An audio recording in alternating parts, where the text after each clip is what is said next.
Assalamualaikum warahmatullahi wabarakatuh. Nama saya Fitri Eka Sari. Saya dari kelas B PAUD. Saya di sini akan berceramah atau menceritakan sedikit tentang materi saya yang berjudul memahami sejarah bentuk kebijakan pemerintah serta materi dan pengelolaan pendidikan Islam sejak pasca kemerdekaan Orde Lama atau Orde Baru, Reformasi hingga pemerintahan SBY JK dan SBT Budiwono, Joko Widodo, Muhammad Yusuf, Jokowi Ma'ruf Amin. Langsung saja ke materinya. Istilah kebijakan atau kebijaksanaan yang diterjemahkan dari kata polisi memang biasanya dihubungkan dengan keputusan pemerintah, karena pemerintahlah yang mempunyai kekuasaan atau wewenang untuk mengarahkan masyarakat dan bertanggung jawab melayani kepentingan umum. Kebijakan dapat juga berarti sebagai rangkaian konsep atau asas yang menjadi garis pelaksanaan suatu pekerjaan kepemimpinan dan cara bertindak. Dalam berbagai sistem politik, kebijakan publik diimplementasikan oleh badan-badan pemerintah melalui kebijakan pemerintah. Badan-badan tersebut melaksanakan pekerjaan-pekerjaan pemerintah dari hari ke hari yang membawa dampak pada warganya. Bentuk-bentuk atau macam-macam kebijakan pemerintah.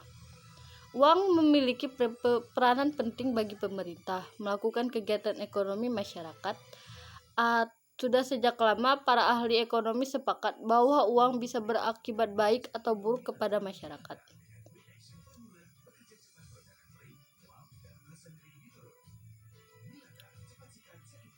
B. Masa Orde Lama. Orde secara harfiah dapat diartikan zaman atau masa. Secara kontekstual, Orde Lama biasanya diartikan sebagai zaman pemerintahan Presiden Soekarno yang sejak tahun 1945 hingga 1965. C. Keadaan pendidikan Islam pada masa Orde Lama. Setelah Indonesia merdeka, penyelenggaraan pendidikan agama mendapat perhatian serius dari pemerintahan, baik di sekolah negeri maupun swasta. Usaha untuk itu dimulai dengan dianjurkan bantuan terhadap lembaga tersebut sebagaimana yang dianjurkan oleh Badan Nasional Pusat.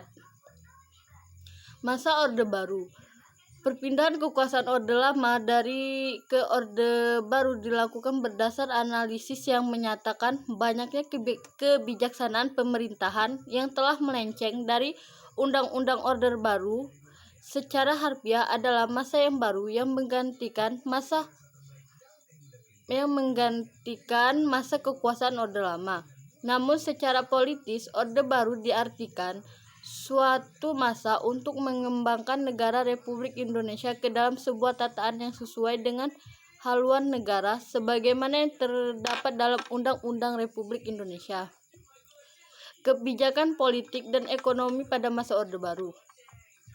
Kebijakan Orde Baru diarahkan pada pembangunan ekonomi yang didukung oleh kondisi politik dan keamanan yang stabil. Berdasarkan kebijakan ini, maka kerjasama yang harmonis antara pemerintah, angkatan bersenjata, dan kaum pengusaha perlu dibangun. Pendidikan Islam pada masa era reformasi.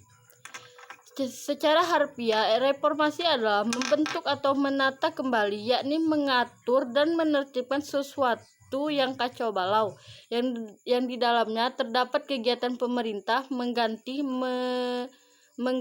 memperbarui. Kebijakan pemerintah pada masa era reformasi. 1. Memberikan peluang yang lebih luas kepada masyarakat, memberikan kebebasan kepada daerah, mengembalikan peran dan fungsi angkatan bersenjata, menyelenggarakan pemerintahan yang bersih dan bebas. Keadaan pendidikan Islam di zaman reformasi. Sejalan dengan berbagai kebijakan yang ada, telah menimbulkan keadaan pendidikan Islam yang secara umum keadaannya jauh lebih baik dari pendidikan pada masa pemerintahan Orde Baru. Pemerintahan pada masa SBY. Pemerintahan Indonesia pada tahun 2004 sampai dengan 2009, Kabinet Indonesia Bersatu adalah kabinet yang pemerintahan Indonesia pimpinan Presiden SBY dan Wakil Presiden Muhammad Yusuf Kala. Pada periode ini, pemerintah melaksanakan beberapa program baru yang dimaksudkan untuk membantu ekonomi masyarakat kecil, di antaranya bantuan langsung tunai, PNPM, Mandiri, dan Jamkesmas. 2. Pada masa Joko Widodo. Setelah terpilih pada Gubernur DKI Jakarta, popularitas Jokowi melejit berkat rekam jejaknya yang baik dan pendekatannya yang membumi kepada masyarakat, seperti yang ditunjukkan melalui program belusukan untuk memeriksa keadaan lapangan secara langsung.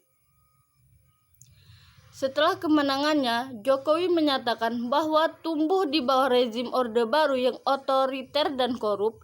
Ia tidak pernah menyangka seseorang dengan latar belakang kelas bawah bisa menjadi presiden. Sekian sedikit ceramah atau menceritakan tentang makalah saya. Saya ucapkan terima kasih. Apabila ada yang salah saya minta maaf, karena saya juga manusia. Wassalamualaikum warahmatullahi wabarakatuh.